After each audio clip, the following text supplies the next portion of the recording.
Oh, we can go to the zoo. We can go to the zoo. There's monkeys, tigers, there's kangaroos. Welcome to post Eurobike 2018 Lama drives, DCR drives. Lama sits here and goes through notes post the show. So a few days after Eurobike this year, we've been down south to Italy and had a few days, I wouldn't call it a few days off, but we've got some bike time or chamois time, which kind of sounds weird, but just time out on the roads on the bikes after being here in the RV and also walking around Eurobike. So Ray, how's things? Going well? It's going good, yeah. We're down to the final 3 hours and 19 minutes of driving left. I feel like we're doing a lot of driving. We've done a lot of driving, a lot of riding. It's funny because I was looking last night, like I haven't posted on the site in 3 days. I posted videos every day, but like I feel like I've been non-stop. Like I've been doing stuff, it just hasn't necessarily manifested itself in text and photos on a site. But like even our rides have been all tests for the most part, with the exception of our castle ride. All of our other stuff has been like, had some legitimate work purpose, if you will, behind the scenes. Yeah, for sure. So let's fill the times up. Well, first of all, to cover what we've done, we've gone and done the Stelvio on the, hang on, I've got the Prato side of the Stelvio. I got the monument, so which was 24.3 kilometers up to an altitude of 2758 meters. So the Passo dello Stelvio. Pretty proud of this little one here. Yep. We had fun all the way up there. Ray was recalibrating and stopping and recalibrating. We'll do a video on that. We both have videos of our rides together from our different angles. So when we get a chance to put those together, we're really looking forward to sharing those. Mine probably has a lot more swearing in it. But the Stelvio was absolutely beautiful, and I didn't even realize Ray had it in his back pocket until we got to the top. Ray's like, I've got the drone. Pulls the drone out of the back pocket. So I remember 2 years back, Ray, we were in Adelaide and I had a Hero 4 on the front of the bike and I was riding with Ray and he said, no, Hero 5, get that, it's got stabilisation. Off to the shop I went, got the Hero 5 and then, the Hero Session 5 was the Session. Yeah. This year at Tour Down Under, riding with Ray, he goes, no, you've got to get the Hero 6, it's got better optics. So again, off to JB Hi-Fi to spend more money. And having just seen that drone at the top of the Stelvio, it's not, I wouldn't call it the perfect drone. It did fit in the back pocket though, that's very handy.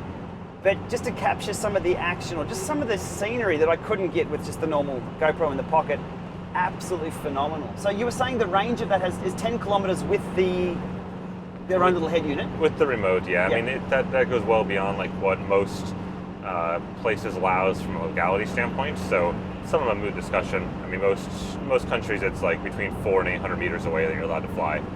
So that it's plenty, like that's a long ways away for the vast majority of type drone footage. And even like what I was doing and just this entire trip, I've just used my phone. So that gives me 100 meters from where I stand, which may not sound very far, but it's actually plenty for the shots that, like all the shots we've done that we can probably overlay right now or something are all within the 100 meter range of that. Like it just works out great. Yeah, it just captured and it's just breathless to like, what I'm trying to say is you can't capture that with a phone, you can't capture that. So a drone just captures it a little bit more, especially in those environments that are just so unique. And then the descent wasn't too bad either. The descent wasn't long enough. Did you feel like, 2 hours of climbing, 20 minutes of descending? Come on. Especially I think because we got hosed on the descent and that we had this stiff headwind down. So we took a different route down. So we didn't take the same route up as we took down. We took a different route down, which was beautiful. I think it was a much nicer descent than coming down. It wasn't stressful at all. No, not at all. Sailing. Very few cars, and like the thing to understand with the Stelvio, for those that haven't done it before, is that what's exactly the policy on passing police cars? Is that did you hit the fly finally? No, he's still. Stam fly like all morning long. He has come with us the whole journey. This fly. Yep, but we'll get him. Anyways, Stelvio, the way up, that's the iconic one that you see. That it's beautiful, yes, but it's also full of a lot of motorcycles that are doing the same thing we're doing, but with an engine, and then a lot of like super cars, right? The crazy cars that cost $250,000 type things, and they're all trying to go up it, and so it's not exactly a very quiet ride by any stretch of imagination. And I wouldn't say it's stressful. It probably is on certain days. We went on a weekday; it wasn't too bad. But I think there's days where it's definitely like you're just watching every corner for a car to hit you. So it was nice to not descend that side because you didn't have to worry about all these crazy drivers and stuff like that. We descended the Swiss side, which was really, really peaceful. just green rolling grass, cows occasionally. But the problem was, getting back to the whole point of this, was that you got to the bottom, or not the bottom, like a third or maybe halfway down, and all of a sudden the winds kicked in, and like we were fighting to go downhill. And it was like, we've already fought to go uphill. We should have got a free ride going downhill. So the descent was nice and quick, and it was only very short. And then, but look, that was a small price to pay, I guess, for such a beautiful ride up. Riding down, there was two instances that I had to laugh at later on. First of all, Ray had the drone, and we said, okay, we'll get a couple of shots on the way down. You'll stop, and then we'll set the shot up. And usually we discuss what shots will be happening. But we did the second one. We organised the second one, but the first one was purely, I sort of stopped on a hairpin corner. I was ahead a little bit. I filmed Ray coming around the corner, and then I just stopped. I could see down the valley, and I'm like, hang on. I'll just watch, and I'll film Ray go down the valley with the GoPro that you're watching on now, and you can't, it's wide angle, so you can't really get a good zoom. Yep. And then Ray stopped about a kilometre or so, probably less than a kilometre, because I could still see. It was close to a kilometre, the whole bend and everything. Oh, it was the bend, yeah. And then I thought, I bet he stops and reaches in his back pocket. I'm like, I know what he's up to. So I'll wait here, and I stopped and waited. It was a beautiful day, not a breath of wind. Waited when I could just see little Ray dot down the road. Yep. And then I could see this happening. I couldn't see the drone go up, and then I see this wave. I'm like, I know exactly what that is. And now it was time for me. So I just sailed down and zoomed straight past. We got a great shot. It was just one of these, we know, we could see the shot and what we're going to do. So we got a great shot of that. The second one was, we were riding through the forested switchbacks, which I've stopped a few times on. You'll see all this footage in our videos. I hope it comes out as good as on camera as it was in person. Fly. We'll get in during this episode. And there were switchbacks through the forest, but there was one opening gap the whole way down, and Ray was two switchbacks up, just watching me sort of sail down. I've come sailing down, and I've just grabbed my brakes because the view was so good. I've looked up, and there's Ray. And we've both laughed that we've stopped at the exact same viewpoint down the valley because it was a great shot. And then sailing through town. And oh, yeah. You get him? No. Oh, this fly. Even this morning, like at 5 in the morning, this fly is landing in your face, waking you up. It's like, just go away, fly. It was fun because like we both kind of understood the right shots to get. So like we would go ahead a little bit, and it's interesting because we were talking the other day, like on that ride, neither of us was killing it to get up there. Yeah. Some of us may have been dying to get up there, but we weren't trying to like kill it to get to the top. And it was just kind of a fun, like just enjoy the day sort of thing. And for me personally, I think a little bit for you as well, some of that's capturing it on photos and video and things like that. So like if you look at Strava, it shows we did the entire 40 mile, 60K mile loop in 3.5 hours with whatever that is, a crap ton of climbing and all that kind of stuff. But in reality, the actual like timer time on our head units was like 5.5 hours or something like that for the entire loop. And we stopped, we had coffee and strudel at the top. Yeah, tons of photos and video and stuff. Well, I went shopping for souvenirs as well. That's true. I almost went shopping. Well, I started shopping, and then I got priced out of that immediately. I was going to got a little chilly up top, and I didn't bring anything except for my short sleeve jerseys. So I was going to get like a windbreaker for the way down, but then I saw there were $80 for these little plastic things that cost like $1 to make in China. Yep. And I'm like, nope. I'm there's a market there. We're going to expand out of the DCRainmaker GPLama 10 euro warmth jackets at the top of the Stelvio. Yeah. Stay tuned for those. Yep. We could sell them anywhere. Just like wrap up a little tiny thing, put them in your back of your pocket, just a Stelvio saver. Because it was 25, 26, 27 degrees in the valley, nice and warm. People are at the pool at the top of this thing at 2,700 meters. It was kind of chilly. When the sun came out, it was beautiful though. Yep. It really was, but the descent was good. So then so stay tuned for all our coverage on that once we get a chance to chop it all up, and it's just magnificent. So I've done the Bormio side. This other side was much better, much better, nice. As seen on Road Grand Tours. Yeah, that's true. So we'll have to do it on Road Grand Tours and then compare the ride, though I'm not that keen on riding 2.5 hours in Road Grand Tours up a virtual. No. I've been known to do things like that in the past, though. Yep. We'll wait till we get back home and it's raining, and we might do that. And then on to Innsbruck. Innsbruck, I'm not quite sure of the pronunciation, but it's where the Road World Championships for 2019 will be held in 69 days. Nope. That must have been there. Nope. This thing is undefeatable. It's not good. He's made of carbon fibre, it's light, won't crush.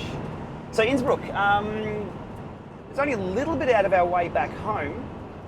Or pretty much on the way, really, wasn't it? Pretty close to it, yeah. We had a look at the route that comes in from way out the road for the official Road World's course. They come out from 70 miles, 80 miles, whatever it is, out, and then come in and start doing a little loop. The women's and the men's do different courses. The town is very busy. Obviously it's a city, so we couldn't really do that. We were thinking of having a look at the town route, but when we got out to the quiet country loop, we thought if this is the traffic out here, let's just leave the city alone for now. Yeah. So we did it's the loop that's included in the men's road loop and the women's road loop, not the steeper men's loop on the other side. There's a few different courses, but I believe the route that we did, I have it on good authority that this is the one that will be in Zwift. Yep. Soon. That's what they're saying. So it was a 13.7 kilometre ride. Ray had the whole GoPro footage on the front, so we'll upload a Lama rides of that with some speed and some overlays, just so people can familiarise themselves with both the Roads World's course and what's going to come up on Zwift.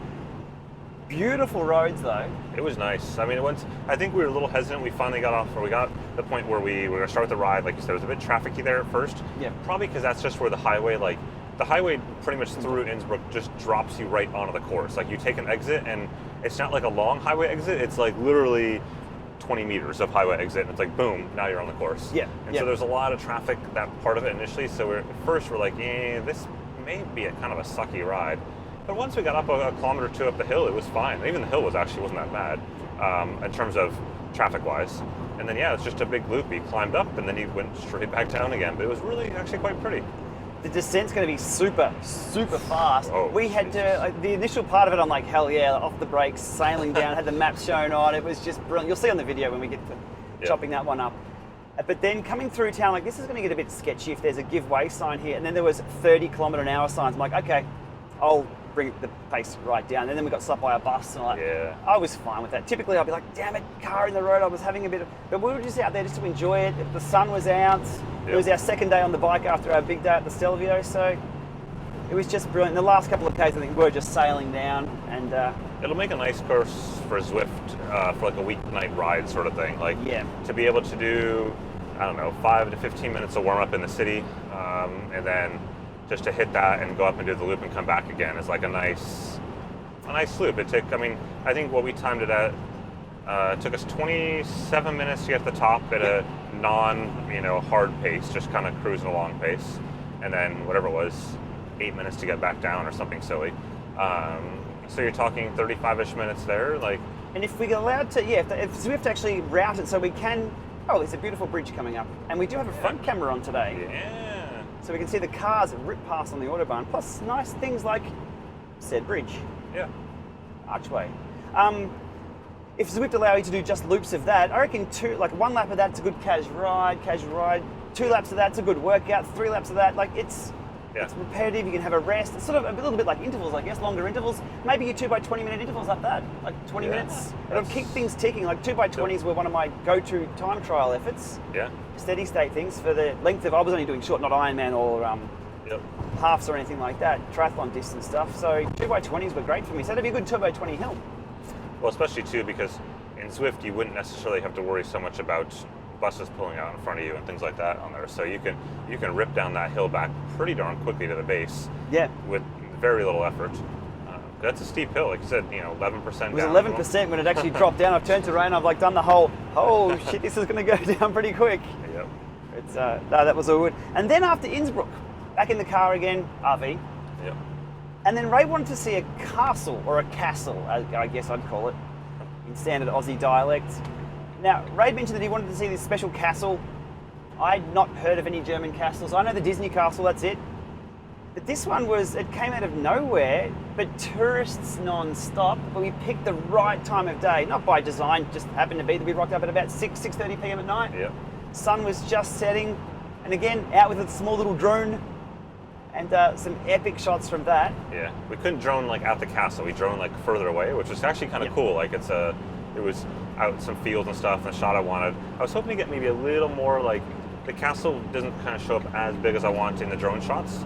I was hoping like more prominent. The wide angle, is it? The wide angles and stuff. You need different drone lenses to make that pull off. But the drones have lenses. You can get lenses for the drones. Yeah, the higher end ones you can. Right. So that's where the future is. There, you can just swap it out and put a 50 mil or something like that on there, which would have been perfect what we were doing, right? To get that epic, like we're still there but in the background type of thing or whatever. Yeah. But Yeah, anyways, that was a great little spot. It was only like 5-10 minutes off our route. Like it was super on our route home kind of thing. It was a cool little. I'm glad we would stop by. So, but where they build places around here on top of little outcrops and rocky crags and things. This was perched up on what would have just been sort of some rock mound right near a waterfall, and behind the castle was a bridge, a swing bridge, whatever you call it. I can't think at the moment, but the photos from there. Oh, they were awesome. Absolutely amazing. Somebody mentioned on my Instagram feed, wherever I posted, it might have even been the Strava, that, nice use of drones up there, Shane.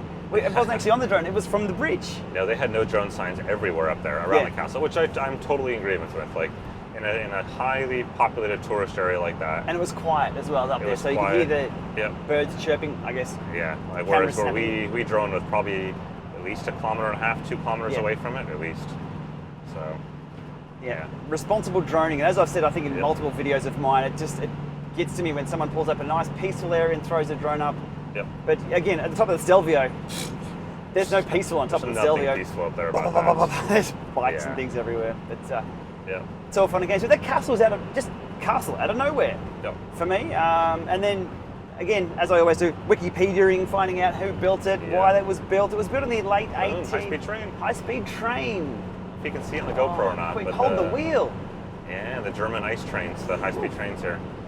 So the castle wasn't a medieval castle. It may have been built on top of something that was there previously, but it was late 1800s or 1860s, 1870s. It wasn't super old. We didn't go inside, but we just sort of skirted around the top and took a few photos, and getting up there was quite steep. We rode. There's sort of enough path there to ride your bikes up nice and slow between. Actually, there wasn't a lot of tourists there that time of day either, which was even handy. But to walk that'd be a fair little walk. Yeah.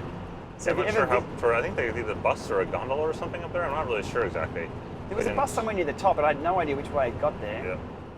But no, that's all fun and games. So that's a little bit of off routes, off Eurobike stuff that we've been up to, just to break things up, I guess. But in between times, it's been grabbing media, consolidating media, swapping memory cards, editing videos, making sure the content that we've made for Eurobike is still ticking away and people are seeing it. And we've still got a ton of stuff from Eurobike ourselves to put together. We do, especially me. I got a lot of tech stuff. The videos it's funny because at the end of the day of Eurobike, your brain is fried. And so your ability to write, for me anyways, the ability to write text and edit photos is just sometimes low.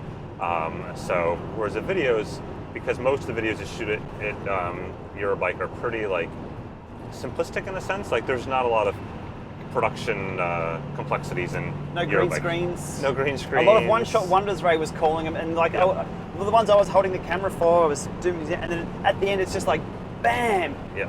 Shut it off, because that's the hard part of chopping a video up and then including the parts and getting lots of different angles and stuff. Whereas here it's you get some B-roll, you throw on the top of it, so you can edit one of those in half an hour, 45 minutes. So at night, I could mentally do that versus sitting down and writing a bunch of super technical posts that you hope stand the test of time, right? So you don't want to just throw something out there with 3 paragraphs of media blah, but something that it can stay there for what could be 6 to 8 months until a product comes out, right? So in some cases. So anyways, I got a lot of catch up to do there. So still, I thought, we'll get some sleep after Eurobike. Not much. No. 2 a.m s. Yep. That's the norm. Truck stops and getting bandwidth where we can. The bandwidth hasn't been too bad this year. Last year was a bit of a nightmare. Yeah, we came prepared this time. We knew what was coming. But upload speeds have been pretty good, and I think the campground we were at that had Wi-Fi at about 11 o'clock at night, I think the speed just tripled or through the roof. So we just sort of did all their work and then uploaded later on. That works quite well. So on to Eurobike, or back to Eurobike, while I try to get the lighting sorted. Not going to work. I'll run through a few things we have here, Ray, that we saw, because we couldn't talk about them on the way there. We're only guessing on what's coming and what we would see, or what we had lined up for release at Eurobike. We can now discuss. So trainers. Yep. We had the Kickr 18 and the Kickr Core, and the Diretto 2. Sorry, the Drivo 2. Drivo 2, yeah. Not a lot of hype around. I thought the Kickr 18 would be much talked about, much rewarded. Yep. Thank you, Wahoo. You've now quietened it down. Have you seen much hype around the Kickr 18? Bigger flywheel, so in theory, a better ride feel. I think it's just been kind of shrug. I think it's almost, Nope. He still lives. Still alive. Yeah, I think it's funny. Like, I think in some ways, Wahoo's not hype because they don't entirely control how the hype goes, right? They set the ship out into the river, and then the world takes it where it takes it, right? So, in the case of Wahoo, I think most of the discussion came around headwind, to be honest. Yeah.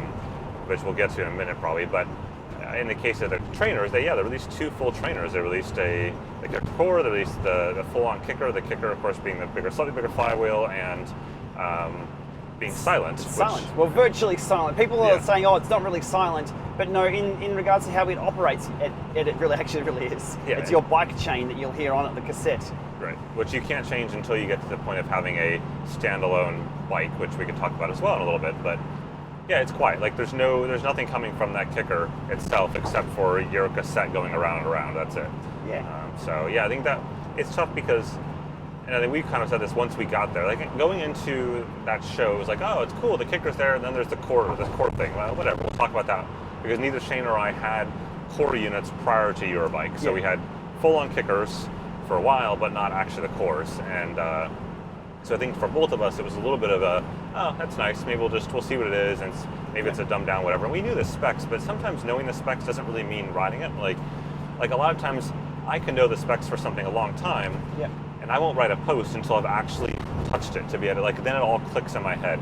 And that was the same thing with the core. And once we rode it that night, it was like, holy crap, we're totally missing this entirely right now. Absolutely. And so I've done a video on I think it was a 2-minute video on the core about what it was all about. And the summary was exactly what it is. It's effectively an original Kickr 123 sort of size flywheel, but through axle support as well. So Kickr 17, it's silent. So Kickr 18, we're like, oh, that's cute. That's cute. But let's focus on the Kickr 18. That's where all the attention will be. But after riding the core and realizing that not a lot of people will change the height, and the adjustable legs, no, it doesn't really matter. That's not really a feature, a killer feature. Jumping on the thing, and the power accuracy was looking pretty good with our initial data, and I can't see why it would be any different back home when we get it into the proper environment. I was super surprised. People did say the thing jumped around a little bit when I did rip out a sprint on it. It's on purpose that I ride ugly, I tried to break it, even though it was a Eurobike demo.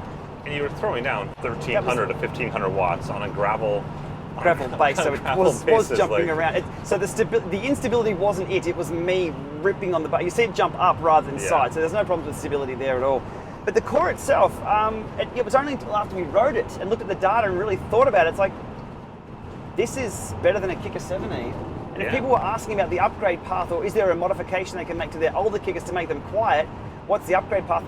The core is the upgrade path. That really is. That's a cheaper way. So fair enough if you don't want to spend that extra money on the Kickr 18, if you've just bought a 17, but if you flip your 17 for the price of a core, it's just a sidestep and you've got a quiet Kickr. Yeah, I would say the dirty little secret right now that we'll give you is sell your older Kickr quick before people realize it and buy the core.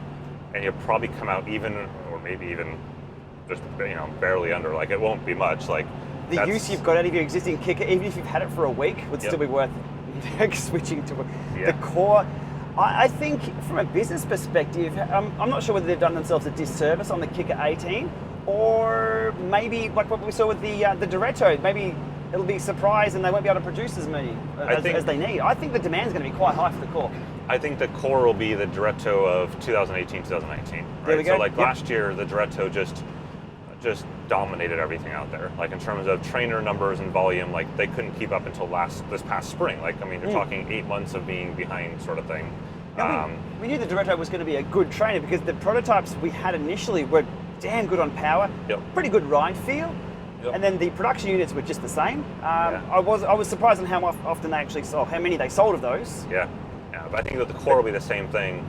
And I think the challenge like Wahoo has there is that they can't ignore that end of the market. Like their full-on Kickrs are being undercut by people buying Direttos and Fluxes, and so they have to approach that market, and they did. And I think they nailed it because I think in this case, by having a silent trainer, they've effectively said, well, you don't need to buy a Flux or a Diretto for the same price because this is silent. So, like I think my least argument from a pricing standpoint is I see zero reason, if all three are equal, to buy a a Diretto. A Flux is a little bit trickier, the Flux 2, because of the increased flywheel and the resistance and all that kind of stuff for climbing. Bigger braking force on the Flux too, but Yep. again, until we get on one, we don't really know. The compromise that I see with the Diretto and the Flux is those wattage floors and those working power Yep. zones, which the Kickr 1, 2, 3 never had, and Right. the Kickr Core, in theory, didn't appear to have any of those, so it should have good braking force, so no compromise in erg mode for the core.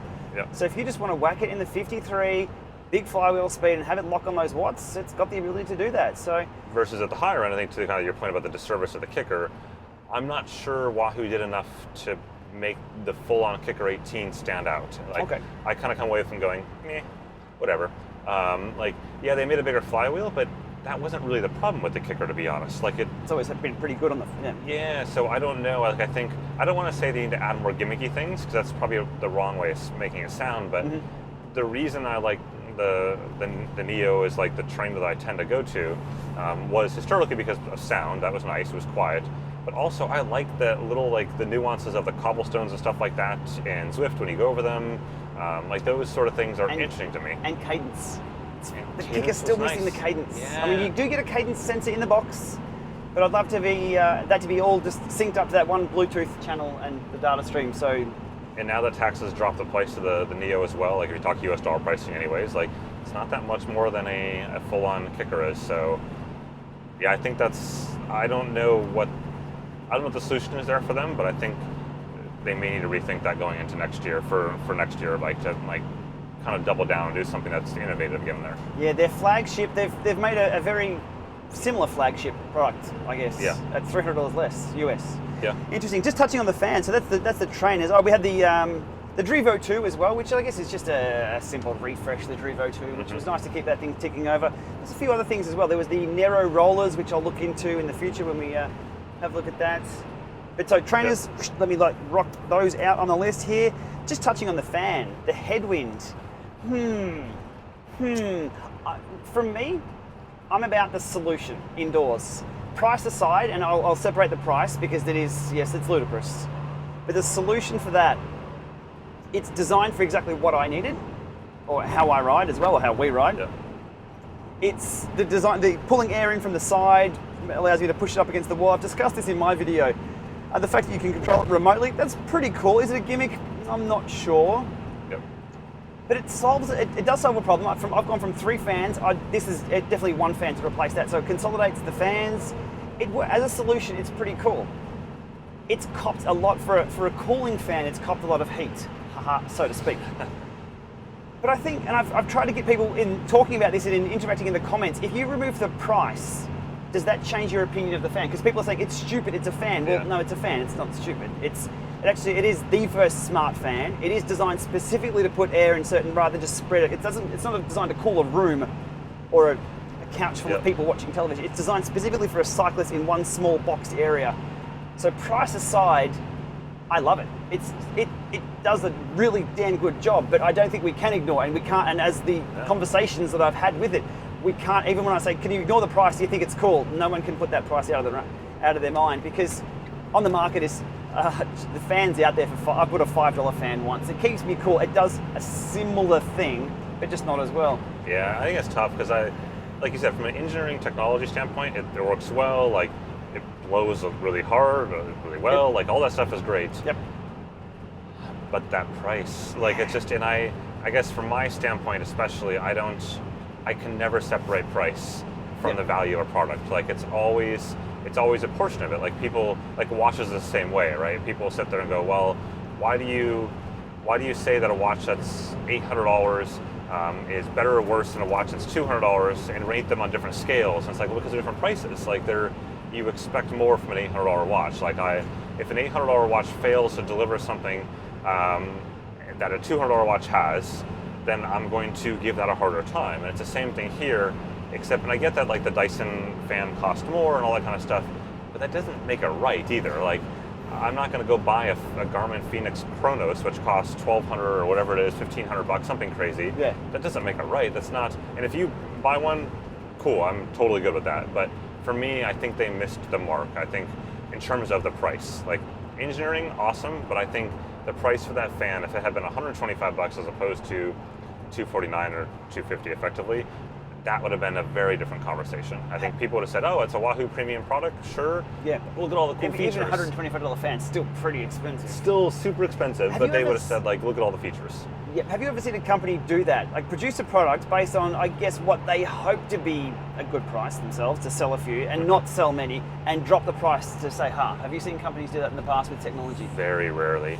It's rare. Like, I mean, they do it, but it's rare because people want to save face. That's what it comes down to. And sometimes more than saving face, it's their entire manufacturing cost basis is based on that price point. So they may not have the flexibility to drop price to what the market wants to until they re-engineer that product. And I don't know. It'll be interesting to see what they sell and how they sell over time.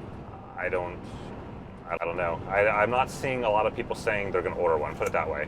I'm seeing people are polarized. And one thing I will say is that I mentioned this to a bunch of trainer companies on a kind of like an off-site meeting thing that was held at Eurobike. And I said, even in the case of the fan, by and large, at that point when I mentioned this comment, no one was saying the fan was stupid, right? No one was saying it's not happening. That bug is going to be better than us. No one was saying the fan is stupid, the fan's poorly engineered, the fan's a dumb thing. Yeah. They're saying the price point isn't realistic. All the complaints about that and all the comments that I've seen have been purely price focused, which tells Wahoo that people have an appetite for that product, just not at that price point. And so I hope they figure it out. I hope they can get it to the price point that makes sense. Maybe a bundle deal with the Core or the Kickr 18 as a value add. We've seen them throw trainer mats in, but trainer mats, dime a dozen sort of. Well, the Wahoo mat's about $100, but I mean, I'd like to see bundle deals, especially now Wahoo are talking about their entire ecosystem: the climb, the headwind, the desk, the Core, even the head units, the bolt if you want to use that indoors as well. So there's a whole ecosystem there that I think they need to start bundling things in, which hopefully, I mean, it's going to impact their margins, but again, keep people locked in. And a lot of the times, if you're using things from the same vendor, typically they just work, which is handy, but also it's the one support channel as well, which is very handy, rather than have this product with this product with this product. If you're watching my channel, you know about different products and getting them all interacting together. Interesting stuff. I have seen a few comments with the fan is dumb, but I think people are just emotional about it. Yeah, it happens.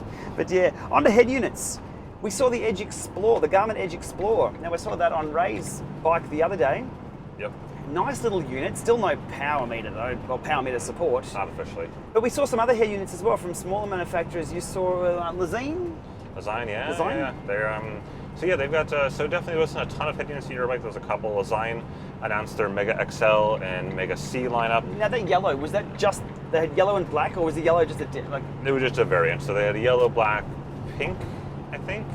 And then they may have some other colors, I don't know. But I mean, basically they added to that mapping.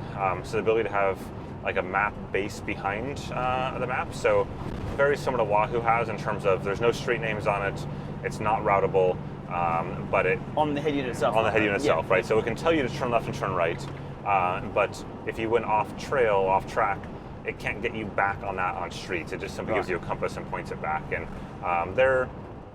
I think Lezyne's doing really good stuff at the lower end price points. Like that's always been their bread and butter is at like 120, 130-ish price up to like 170-ish or so. This comes at $199 for these two units, including some really impressive battery life as well on some of them. 30 hours? Something like that, which is out there for routing.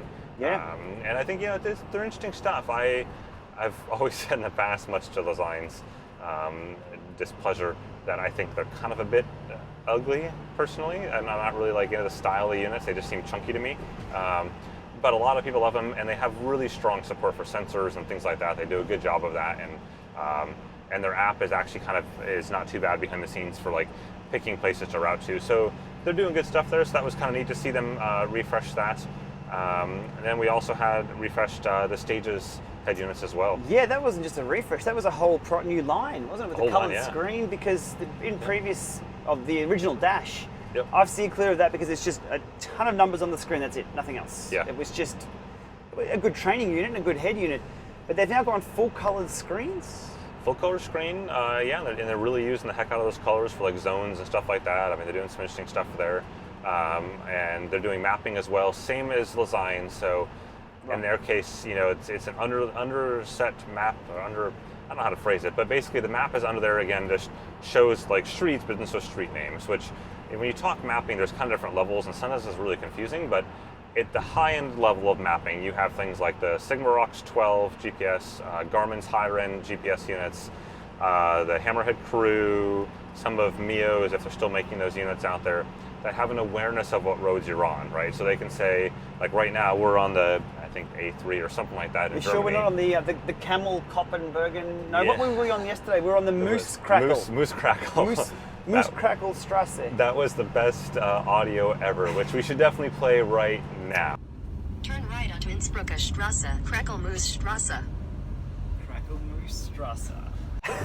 So that was like the best street name. We actually went back and forth on that road twice just to get the audio. Crackle Moose Crackle Moose Road. Crackle Road.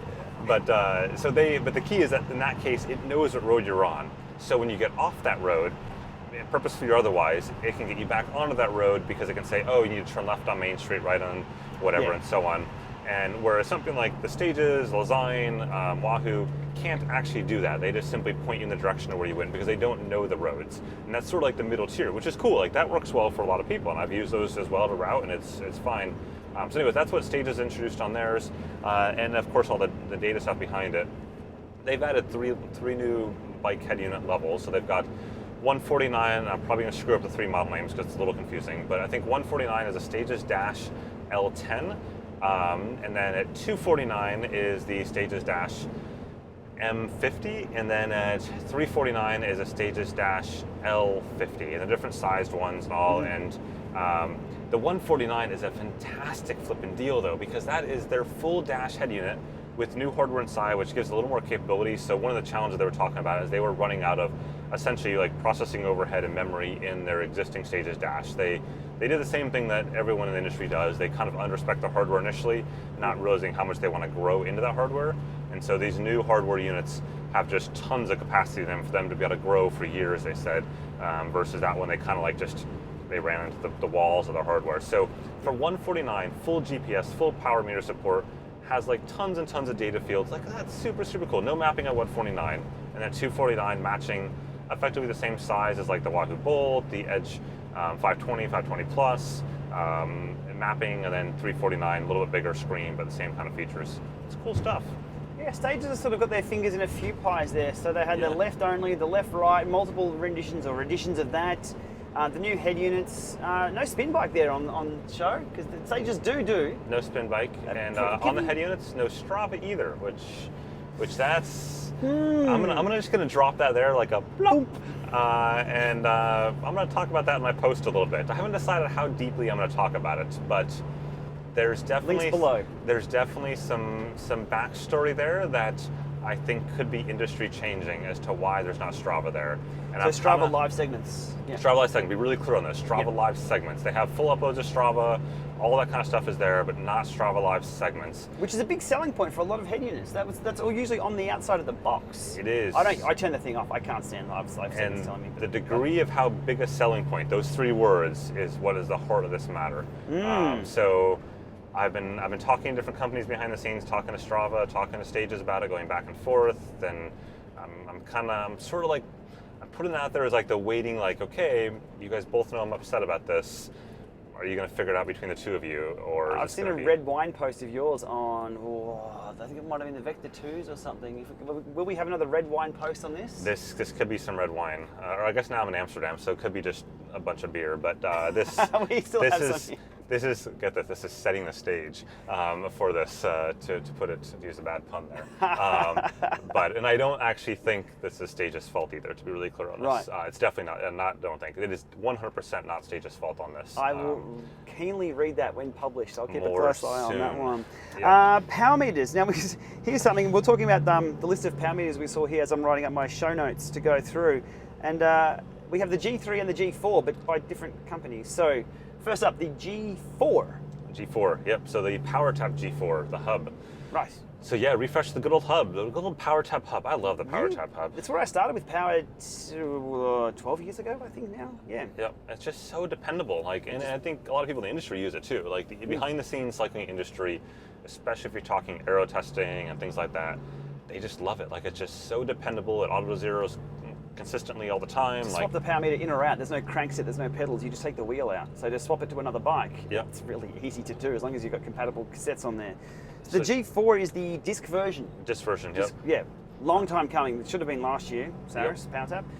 But disc version because that's where people are going. That would have been an interesting redesign. And not only the change for the disc, the battery's changed. Yep, now rechargeable as well. So going rechargeable front. I think they were saying, what, 40, 60 hours? I can't remember off the top of my head.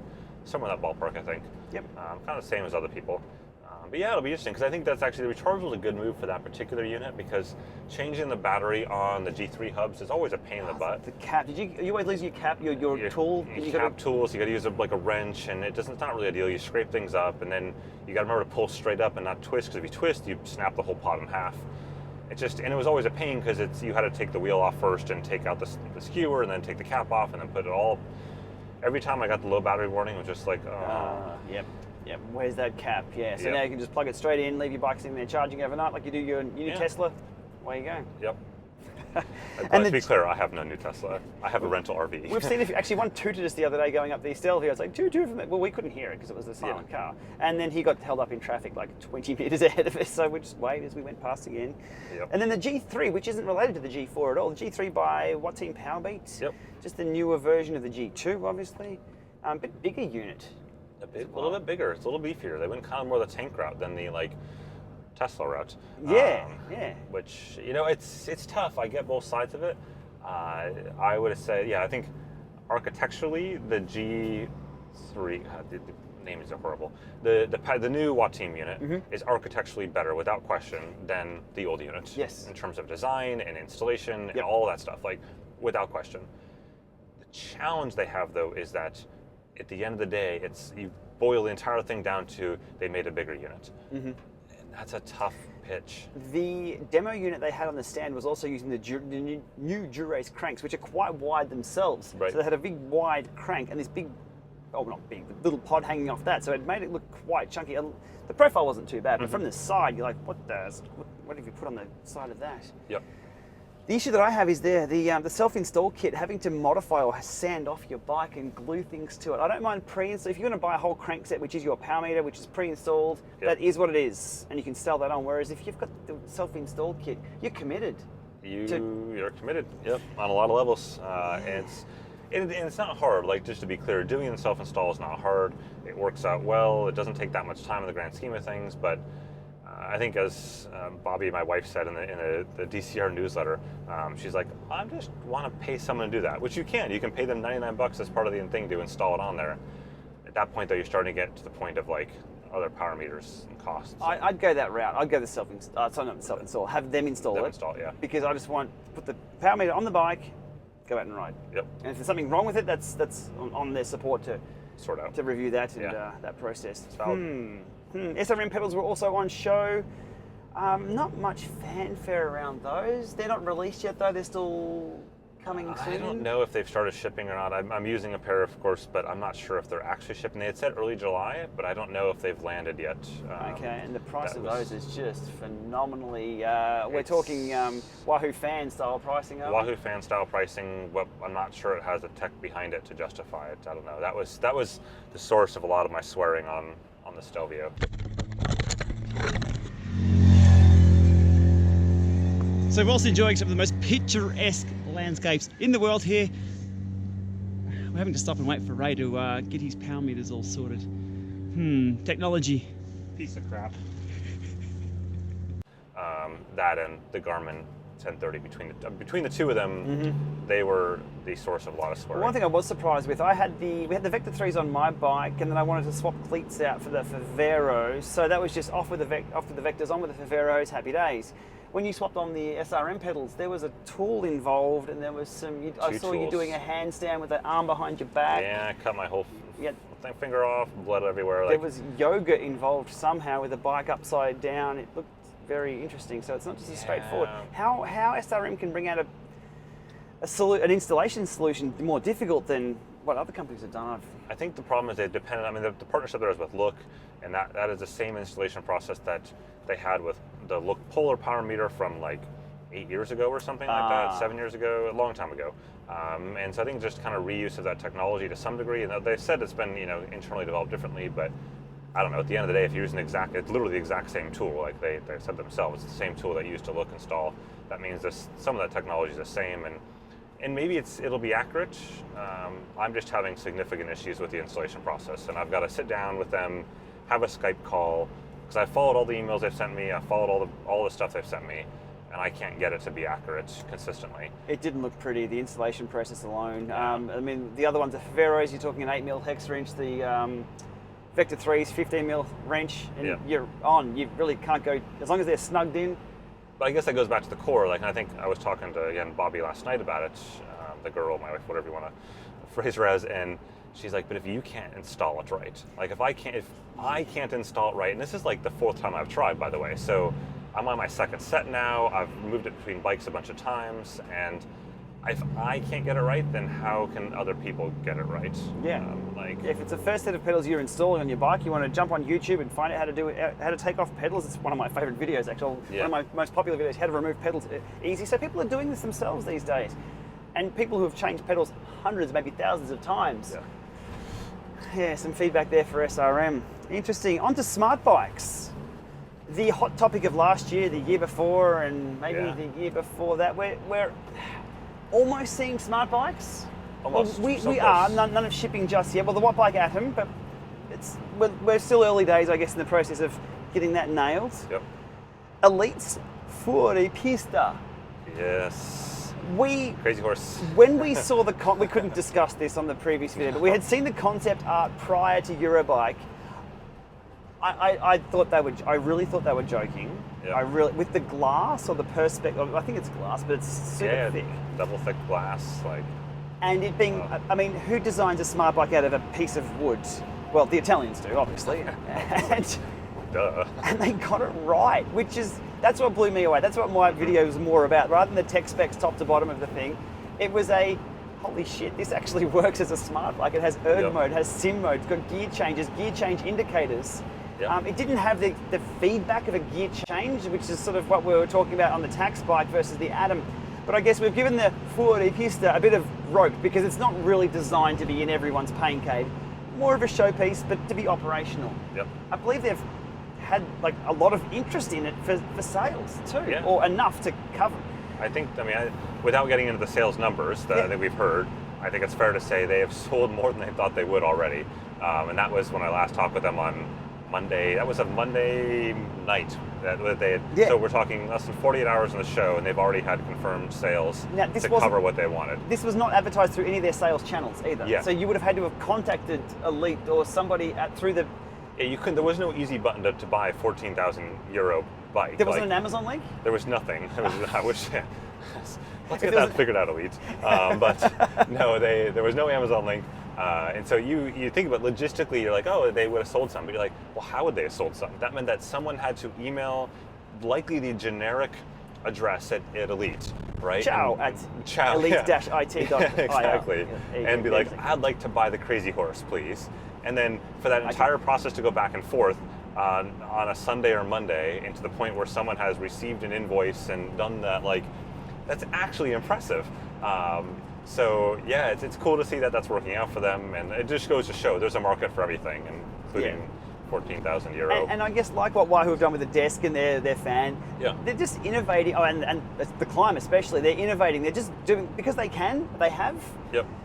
And I think it also shows, as Alita said, like if they see interest from it from a consumer standpoint, like if from a normal consumer standpoint, they're willing to put the time and engineering to, I don't want to say dumb that down, but to industrialize it and make something like that that's viable at a cheaper price point. That's not 14,000, but maybe more art PC at like 3,500 or something like that, which they could do. Like it's not, there isn't $14,000 worth of materials in that bike. It's just simply. I think there's $14,000 worth of design consultation. Exactly. Yeah.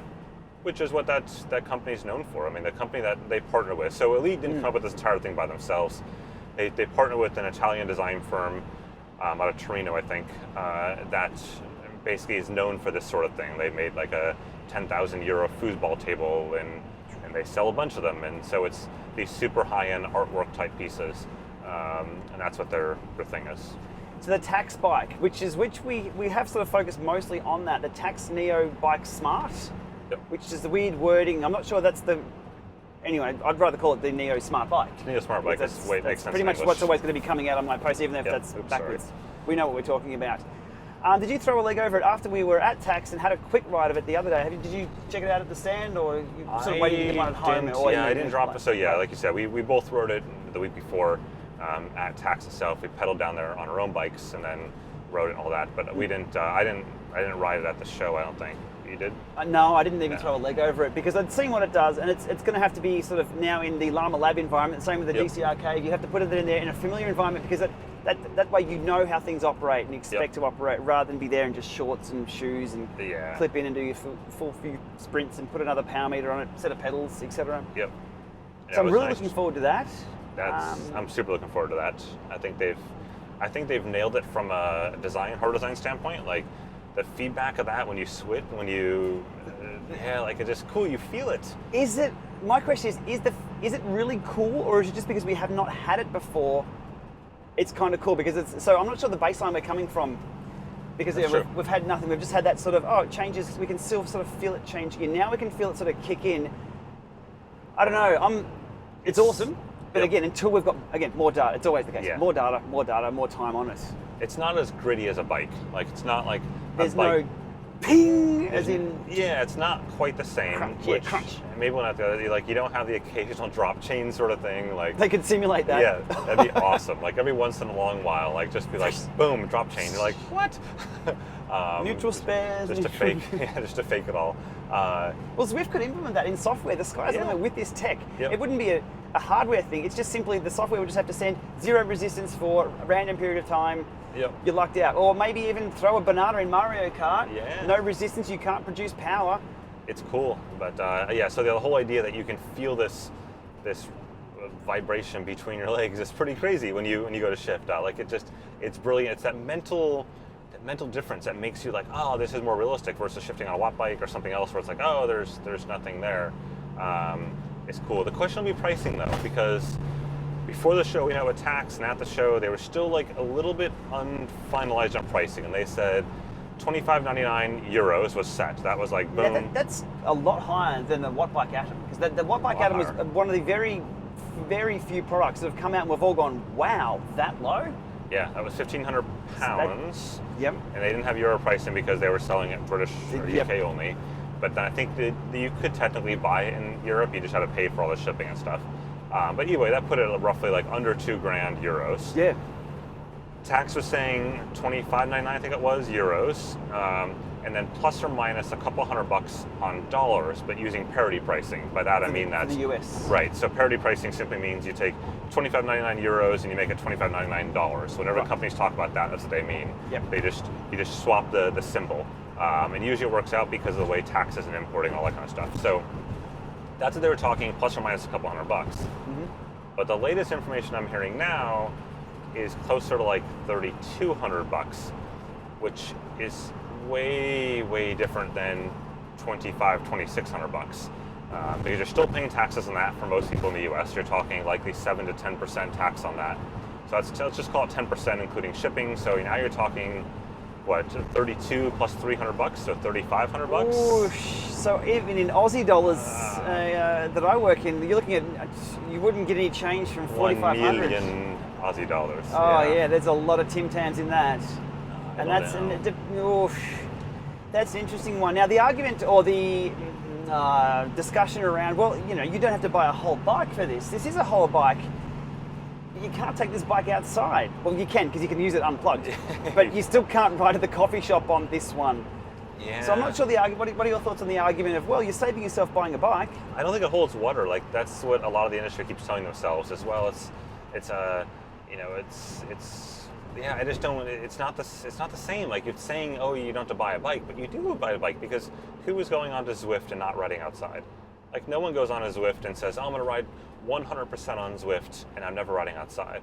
As much as Zwift would love that, that's not the reality. You still have people that even even if they're doing 2 to 4 sessions a week on Zwift, they're still doing one outside, and there's still ultimately people who ride outside. So I don't think that at all holds water. I think that mentality falls into the Peloton mentality, right? Like that, yeah, you may be using this as your fitness, and that may be viable for Peloton to have that as like your whole cycling existence is there, right? Because like Soul Cycle is the same way. Like there are undoubtedly a huge portion of the Soul Cycle population that never ride a bike in any competitive manner. They might ride like a commuter type of thing or like a around town bike, but that's different. That's not what we're talking about here.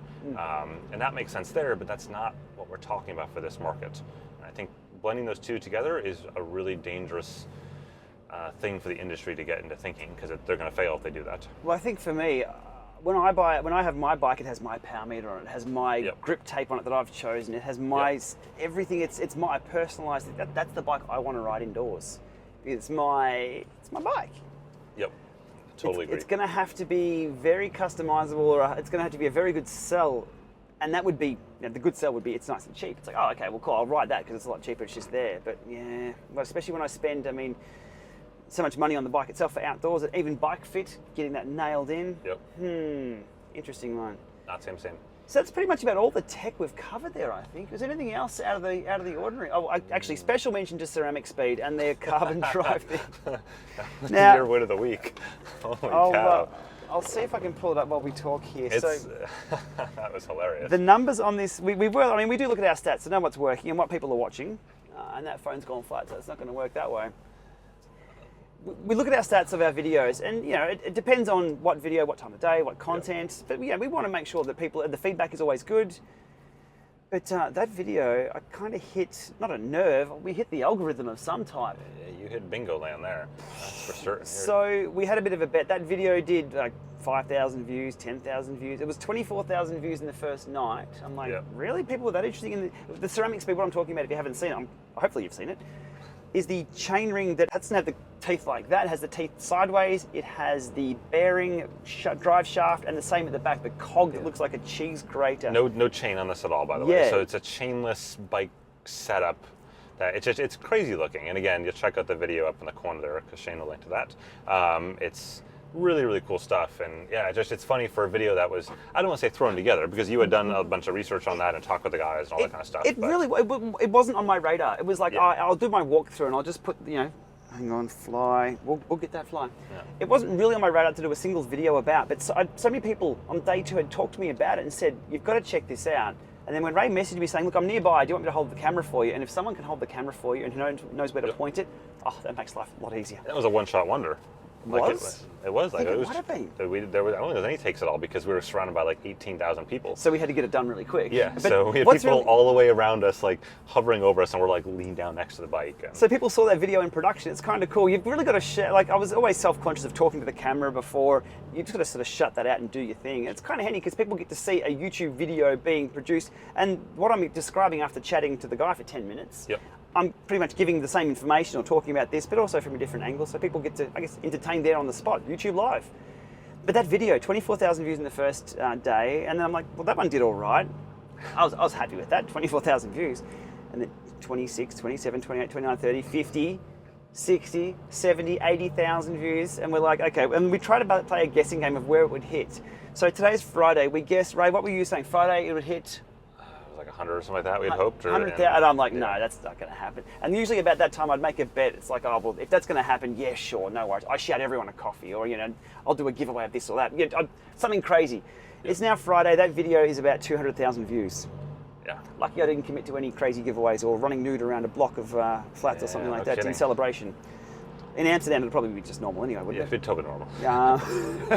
It's always funny, though. I think we talked about a little bit, like, what works on YouTube and what works like in general, like things that you don't expect pop like that. Like I've had similar stuff with not so much actually watches. It's just funny because my channel is split across a lot of different technologies. So there's a lot of cycling stuff there this week, but then other times of the year it could be drone stuff or action camera stuff or watches, or it's all like sports technology. And so I've had like a similar experience with a gimbal from DJI that was just sort of a complete like random thing. It was one of those like I was chatting with the DJI guy, and he had like a unit there that was unannounced at that point in time.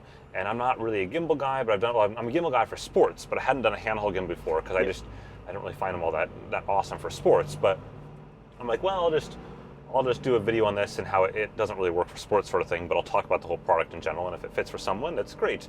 And yeah, I did it like random hotel thing, just knocked it together. I went out about around Vegas for a little while, and it actually came together. It wasn't, I would not say it was a one-shot wonder. There was a lot of prep in this video to make this work. I spent probably half a day on this. But yeah, it's still quite small in the scheme of a couple of videos we do. Yeah. But it blew up just like yours. Like, it was just absolutely bonkers. And it was one of those like, really? Okay. Who would have thought? Yeah, so, whilst we've been on YouTube for, I guess both of us, a few years now, still figuring out what exactly works, it's just it's a lottery. It really is. But I mean, I find it interesting, and I focus, and that's what I see Ray do as well, focus on things that we find interesting. Because if we find it interesting and we've seen enough things, we're pretty sure that other people will too. That one just looked fascinating with the chain ring, and this. It made a sound, so it wasn't silent, but just that. I want a clock made out of this thing. Whether it would work or not, I don't think so. And some of the comments have been really, really interesting, from engineers to non-engineers to people who were like, this is the future. And it was really funny. There was 2 comments. One saying, this is the future.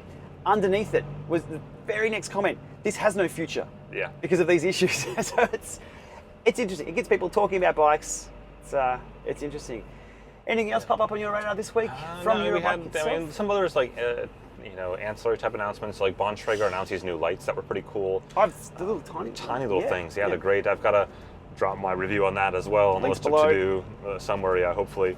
Those are super, super cool. I've been using them for a little while now. And like, they're not designed to be like go out mountain biking with these sort of lights. They're more like for commuter city type stuff. Like, I tried them out in the darkness of no light land, and they didn't really work all that well there at high speed anyways. But for anything else in the city, they were awesome. They were tiny, 60 some odd bucks a shot. Smart connected lights, that meant that they work with your head unit. You turn your head unit on, these automatically turn on. Brilliant. You turn it off, they turn off. And the battery charge is also indicated on your head unit too, so if it's going to go flat, you're going to know about it rather than ride along and think, oh, that wasn't on for the last half an hour. Exactly. They myth their battery life too. It was hilarious. I went out for a ride, and so in a lot of European countries, you have to have steady state lights only. You can't have blinking lights. This is why the Varia has a different skew, doesn't it? Different skew in Germany, especially. It's the 511 rather than the 510. RTL 511. Well, Germany's I think also comes from side light. Like, there's some specification around bleed, and how much I can see from the sides and stuff as well. That has to be different in Germany. But yeah, in Europe, you have to have, for most countries, the ability to have steady state on. So anyways, I had done that for my ride, and I had said 2 hours as a run time for fully charged at a full brightness or whatever with everything. It's steady state on. And I went for the ride, and as my Garmin clocked 2 hours, 0 minutes, and 4 seconds, it turned off. And I'm like, well, hot diggity, these guys nailed this one. And blinking, by the way, is a gazillion times longer, because blinking takes up so much less battery. We're not going anywhere now, are we? No, the audio is going to be great in this. I wish we could do it all like this nice crystal clear audio. All I see is trucks for as far as I can see stopped. To your benefit, though, because you can hear us nice and clearly right now. So Aero sensors galore. Oh, yeah, we didn't talk about that. Aero sensors galore. It's the next biggest thing. So we've seen, Ray, you can reel them off because you're... Hang on, I'll have a crack. It was the Aero Lab. We had Nodio Connect. 2. And then I'm done. Still got 6 more to go. Yeah, I know. There's 20% or something. There's tons of these things out so there, plus plus or minus 80%. So there's, at the show anyways, and I'll go through the rest of them. There was Aero Lab. So that's the one I tried out last fall, wrote about this past January. And they're all from Canada, aren't they? A lot of them are from Canada. Aero Lab, and then and these are all aerodynamic sensors that go on the front of your bike that give you real-time CDA, so real-time drag coefficient, or basically how aero you are, and they all tie with the power meter. So you have to power meter with these, and primarily aimed at the triathlon market in terms of giving you real-time feedback. Because the challenge is always, if you go into a wind tunnel or you go to a track aero system or you do some sort of aero testing, it's the perfect environment. That you will tuck in and remain. Yeah, and those tiny differences between having your fingers here and there is the difference, a substantial difference in some cases. And so how do you remember that 6 months later, or even 3 hours into an Ironman later? So that's the key thing all these things are trying to solve, is to give you that feedback then on your Garmin or whatever head unit you have, what that number is in real time. Anyway, so do this. I'll see if we can do all 8 of them. Aero Lab was there, and then there was Notio. Notio. I can't Yeah, we're having pronounce it trouble with right, that one, yeah. and I should always know this too. Anyways, Notio there, the Canadian company. Then there was Swisseye, which we went and visited. So we visited all those Super cool. folks. Yep. And saw them in the wind tunnel. Then there is Garmin Alpha Mantis doing something. They didn't have anything to show at the show. Because Garmin purchased Alpha Mantis a few purchased years Alpha back. Mantis, yep.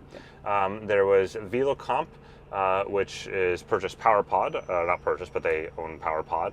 So they were actually show. They won a design award, and it was interesting because they had said before the show that the unit they were showing on the stand at the design award was just a mock-up because they didn't want to put it out there. But apparently, actually, they emailed afterwards saying the unit that was on the show on the design award was a fully functioning electronically built unit, which is the first time they've shown a fully functioning electronics inside version of their final variant. Because I've tested one that was a non-final variant, so it looked a little different. It looked like a souped up power pod basically.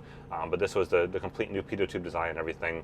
So that was actually live there, which is cool. They're still saying they're going to ship in August, which is, they've got a really good track record, this company, of actually shipping on their Kickstarter timeframes. They're pretty darn close to it within a few weeks. So props to them. So that was 5 so far, I think, right? Mm-hmm. Now it gets tricky. I can't remember the other 3 off the top of my head. We'll link below to Ray's full in-depth review of most of these in the yeah. near future. What surprised me about all these products, though, is they're almost all at the same point in their product Red development is life faster. cycle. There we go. 6. There we Red go. is faster. Aero, VeloSense. There we go. 7. Shoot. There's one more still. I'll think of it. But they're all about the same. None of them have a buy-off-the-shelf unit just yet. Nope. Getting close. All of them are still. A lot of them have their hardware almost finished. Yep. It's really interesting to see, but it's going to be first to market. But it's also going to be the first to market who can produce a product that is going to be able to be easily consumed. Yep. So what I mean by that is with the power meter, a power meter is a complex little unit. Well, 2 units now if you're on the pedals, but it does produce one single number for you. Well, also your cadence as well, it kind of helps. But power, we know what 200 watts is, and it's relatable to 200 watts indoors, 200 watts outdoors, and it's just one big fat number that you put on top of I put on top of my head unit, and that's what I judge all my riding on. Educating people about what CDA is it going to be 0.25, it's going to be 0.3, or are they going to change that number to a different metric, or is it going to be like a scale between 1 to 10? How they give this number to people to be interpreted in a simple way is going to be very interesting. It'll need to be a few decimal places. Yeah, it's going to be tough. I think there's 2 parts to that. One is, how do you make the information consumable? And in some ways, it's actually relatively simple. Like, a CDA value is generally between like 0.15 and 0.50, right? Mm-hmm. And the higher it is, the worse it is. For roadies, triathletes. Yeah, exactly. So like a roadie out there on the handlebars, not trying to be Aero, is probably like 0.4 to 0.5, something like that, maybe a little higher, somewhere in that range. Yep. Not ideal. A super dialed in pro triathlete that's like nailed the position, incredibly aggressive, like all that, it'd be in the upper teens, of that number. And then your average age grouper, that's a fast tip person, probably closer to like 0.2 or something. That person on the bridge right there going past us, probably closer to 0.3 and so on. E-bike didn't count. Yeah, which is funny, by the way, to have a triathlete go across in Aero position. It's awesome. You get it? You win? I think we did. Win. So anyways, and the scale is actually, you don't proof of death. No proof of death. Yeah. The scale is actually relatively simple to understand, but I think it's converting that to people how to do the testing is really difficult. Like, how do you know to do these, 30 to 60 second tests, and what do you change and what do you test to change, right? Like, it's easy to say change helmet, but how do you know to move your fingers this way or that, and all that kind of stuff? A lot of our testing methodology that we do is very transparent of how we do it for testing power meters and trainers. I do the Llama lab test, you do your 3030s, and we really deep dive into the data. I hope to see the DCR analyzer come into its own little world here with CDA values as well, because we could do multiple runs. Maybe the analyzer could. Yep. Maybe I'm trying to pressure range it. We'll definitely have CDA. I promise you, there will CDA support in there to start out. Technically, it actually already supports it, by the way. Oh, so technically, you can do it because it's already there. Because we support developer fields in that. So anyone that's running that, like if I were to use the Notio or any of those units right now that wrote to an Edge ConnectIQ data fields, it shows up in the analyzer already. Right. But that actually gets to the next point I was going to talk about, which is the challenge in validating all of this stuff. Because there is no, I don't want to say, I hate the term gold standard, but there is nothing to compare it against out on the road. So we have to bring it into like the track Aero system or a wind tunnel or something to get some idea of that. But those also are much easier environments. They aren't dealing with the bumps of the roads and stuff like that. So I don't think my goal anyways, initially over the next 12 months when testing these devices, is to ensure that two devices give the same CDA value. So not as if you're going to get a power meter that says this many watts, another power meter this many watts, you know, one of them's accurate, one's not. So a bit like running with power almost. Yeah, I think the goal would be, at least initially, until we figure this out. Again, no one knows. So anyone that's sitting there going, well, they should all get the same value. Yeah, that's nice, but not really, because we don't know. No one's run 2, 3, 4 of these devices concurrently out there on the road to see how they react. You're not really going to be able to run them concurrently either because of the way they're designed. No. So my goal, I think, is more to find out, are these devices usable and valuable from a testing standpoint, to find out, is position X faster than position Y? Right. And is that consistent? Can you go out and do this, that same position around a 360-degree loop, so your wind is changing the entire time, potentially road changing, and you get consistent numbers such that position X is faster consistently than position Y if you retry that 5 times with 5 different wind angles, right? That is what I'm looking for. More than, is it showing, you know, exactly the same 0.25 CDA on this device, 0.25 on this device, 0.25 on this device. I think the technology is not there yet for that. We'll see.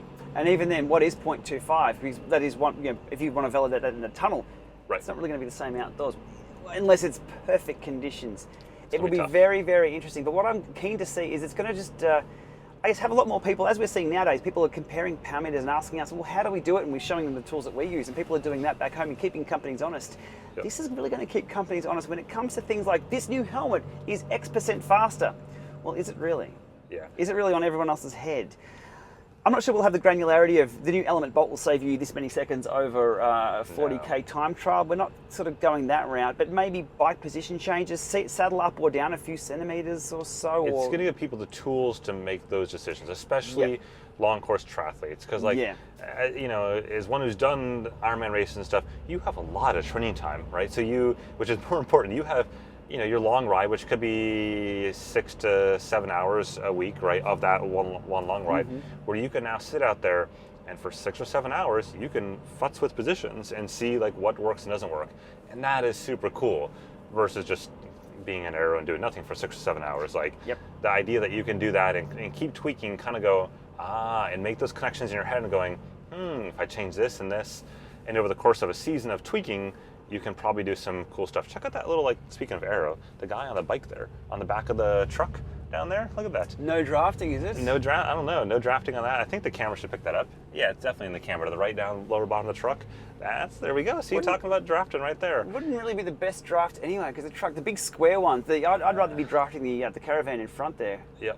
That'd be a much better sit than the truck. The other thing I will be looking for in Aero sensors, though, is not having CRR, so not having issues with rough roads, right? So accelerometer-driven issues is something that I think the power meter industry struggled with for a while. That's largely a solved problem now, though it's still something that I watch for very, very carefully. So that's, I think, probably the point where, you know, between these 8 companies doing that, have people solve the rough road problem, which isn't to say that I'm not expecting them to go out of the gate and have everyone say, well, you can test on any road you want. I think they're going to probably put some conditions to say you need to be testing on slightly smoother roads and, you know, these sort of wind angles. That kind of stuff is fine initially, but it shouldn't be that if I hit a little crack on the pavement, the whole thing craps out. Yeah, and this is where the consumer education or the use cases of the thing to be more accurate, it's going to be really hard. I mean, there's going to have to be a lot of videos, hopefully from these companies, how to use their product correctly. I think that's what Notio is doing with theirs. They're doing like a rollout tour, effectively. Super, super smart. So they're starting next week, July 15th, in Montreal, where they're based. And they're doing, basically, you can sign up for it's a 3-hour block. So you do it morning or afternoon. That they're saying right now the feedback they're getting people is actually do evening courses, which makes a lot of sense, to do like a, you know, 6 p.m. to 9 p.m. type of thing. And they take you through how to do Aero testing, and then at the end of it, you get your unit. So you pay what is effectively the full retail price, $9.50 or something like that, but you get a 3-hour Aero class as part of it, an Aero testing seminar, if you will. which makes a ton of sense for them because one, they can figure out how people will screw up their products, which I mean is a nice way, but people screw up products in all sorts of interesting ways, but especially Aero. And then I think they'll learn from that, what do consumers need to know?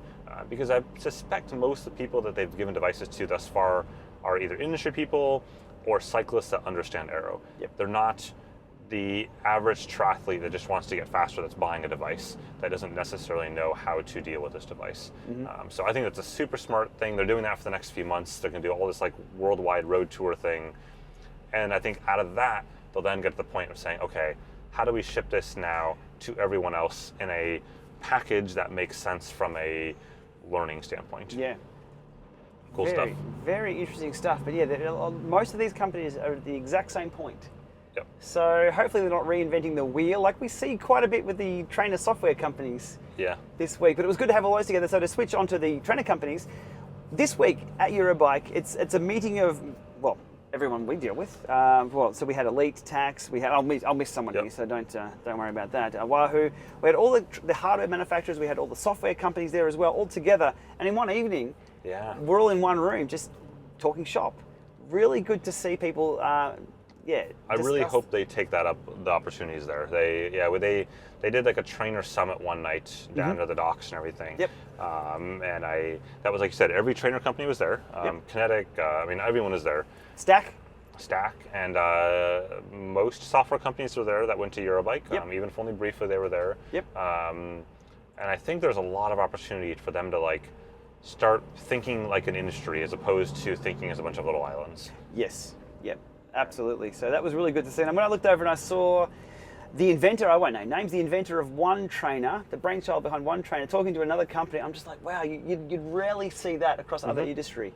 It's super cool to see that. And it's still early days, I guess, in this respect. A lot of the issues we were discussing were around, this is a brand new, nobody ever got a smart trainer to go for a ride because look outside here, we got on our bikes outside to go for a ride, but people are buying these devices now to go for a ride. So it needs to be just as easy as stepping on a bike and riding. Definitely. That's the ultimate goal. We're a long way from that though. We are. Like it sounds like, you're like, well, I'm doomsday, but we jump on bikes all the time, but when you talk to these companies, their goal is to make it much more appealing and much simpler for larger audiences. And the fact that we all know how to calibrate a trainer, know how to do a spin down or roll down, why do we have to do that? Obviously at the high end, like the Tacx Neo, you don't do that at all and stuff, but when can we get that technology down to $300 trainers so that it becomes more appealing at that price point? Yeah, interesting stuff. All right, I think we've wrapped it up for Eurobike 2018 for now. Just our general chat. I'm sure there's a million things we've missed. And across the Instagram feeds of everybody else I've seen at Eurobike, there were a million things that we did miss. We missed a lot of blinky things. Yep, and there's even the internal geared hub thing, which we were discussing the other day. There was someone introduced another one of those. I'm like, damn it. I think internal gears, like similar to the CeramicSpeed one, but all protected because, that needs to be sort of protected from the elements if that's going to be viable. So someone actually had a really cool internally geared hub. I'll be back next year and we'll have a look at that then, or maybe another bike show. All right, well, we'll keep on trucking. How far to go? 230 kilometers, 2 hours, 26 minutes, but we're going not very fast. So I'm watching the arrival time creeping out. Like every minute we go forward, we lose a minute on arrival time. So I've got a bike in the back. You'll beat me right now because we're going 20 kilometers an hour. Done. And if I can draft that truck as well, actually no, it said no drafting, maybe the caravan up here, I'll get home a lot sooner. Alrighty, we'll leave it there. Links below to both Ray and I's views, videos, Instagrams, YouTubes, the whole works below. And it's been a fun journey. It's been good times. Not over yet though, we've still got more content. We still have so much more to edit. Alright, stay tuned. Thanks for watching. Thanks for coming, Ray. Have a good one. Actually, thanks for driving. All good.